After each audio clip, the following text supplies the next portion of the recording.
Hello everyone. इस आज start करेंगे आपकी एक्सरसाइज 1.1 का क्वेश्चन नंबर फर्स्ट पार्ट। तो लिखा क्या गया है, एक बार क्वेश्चन को पढ़ लीजिएगा। उचित गुणधर्मों का प्रयोग करते हुए दिए गए प्रश्न को हल करना है।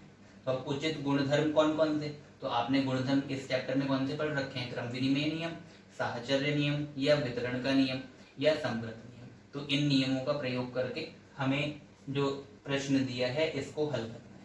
तो सबसे पहले आप क्या करोगे, एक बार समझते हैं। देखिए, -2/3 गुणा 3/5 लिखा है, प्लस 5/2 माइनस आगे फिर से एक संख्या गुणन में लिखी गई है। तो अब प्लस 5/2 जो है उसको अगर अलग भेज दें और यहाँ से देखें कि कॉमन मतलब दोनों में उभयनिष्ठ संख्या क्या लिखी गई है, तो सभी में अगर देखा जाए तो उभयनिष्ठ यहाँ से मिल रहा है, इधर 3/5 लिखा है और यहाँ पर माइनस का 3/5 लिखा है। तो आप क्या कर सकते हो, लिख लोगे, क्रम विनिमय नियम का प्रयोग कर लेंगे। क्रम विनिमय मतलब क्या कि पोजीशन को चेंज कर देना। तो यहाँ से पोजीशन चेंज करो, -2/3 गुणा 3/5 तो वैसे ही लिखा। आगे अब यहाँ से पोजीशन चेंज करनी है इन दोनों संख्याओं की। तो यहाँ पर पहले आप क्या लिखोगे, -3/5 गुणा 1/6। तो ये जो संख्या लिखी गई थी इसको पहले लिख लिया पूरी संख्या को, बाद में +5/2 को आप लिख दोगे। तो यहाँ लिख सकते हैं +5/2।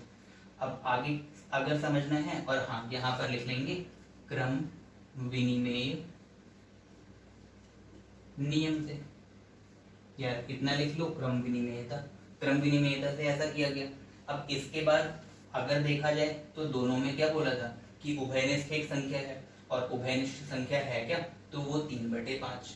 अब यहाँ पर भी चिन्ह माइनस का है और यहाँ पर भी चिन्ह माइनस का है। तो हम ऐसा कर सकते हैं, दोनों से उभयनिष्ठ जो है उस संख्या को बाहर लिख सकते हैं। अब अगर आप बाहर लिख रहे हो तो यहाँ से माइनस का 3/5 हम बाहर लिख लेंगे। ऐसा करने पर ये जो माइनस का चिन्ह था वो बाहर लिख लिया गया, क्या बचेगा 2/3। तो आप पहले लिखोगे 2/3।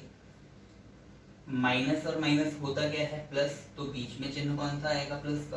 अब यहाँ से भी 3/5 बाहर लिखा गया है माइनस का, तो बचेगी संख्या कितनी, तो आप लिख पाओगे 1/6, और प्लस क्या लिख लेंगे 5/2।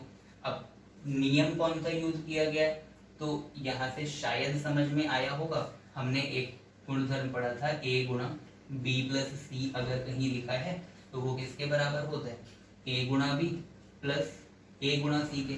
और इस नियम को हम क्या कहते हैं, तो वितरण नियम या वितरकता पढ़ रखा है आपने, तो लिख सकते हैं वितरण का नियम या वितरकता।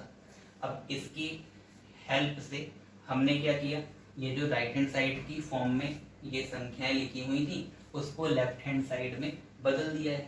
इसके आगे अब हल करना है, तो अब हल जो होगा वो नॉर्मल कैलकुलेशन है, उसके अकॉर्डिंग हम कर लेते हैं। यहाँ पर आप लिख लोगे -3/5, और इस ब्रैकेट को अगर हल करना है तो 3 और 6 का लासापा निकालेंगे, 6 आ जाएगा। 3 का पहाड़ा पढ़िए कि 6 आए, तो 3 दूनी 6 होता है। अब जितना आया उसकी ऊपर वाली संख्या या अंश से गुणा करेंगे, तो 3 दूनी 6, 2 आया था, 2 की आप 2 से गुणा करोगे तो 2 दूनी कितना आ जाएगा 4, प्लस 6 एक कम कितना होता है 6, तो कितना आया 1, और 1 को 1 से गुणा करेंगे तो 1 लिख सकते हैं। प्लस यहाँ से आप क्या लिख लोगे, 5/2 को फिर से उतार लेंगे। आगे फिर से अगर हल करें तो -3/5, और इधर 4 और 1 कितना होगा, तो आप लिख सकते हो 5/6 प्लस 5/2 आ जाएगा। अब इन दोनों ब्रैकेट को अगर हल करें तो हल करने पर बीच में, चलिए नेक्स्ट में कर लेते हैं, कोई भी चिन्ह नहीं है तो कौन सा चिन्ह मान लेंगे, गुणा का। तो 3 एकम 3 और 3 दूनी 6, ऐसा कट सकता है। और ऐसे ही 5 एकम 5 और 5 को काट लेंगे 5 एकम 5 से।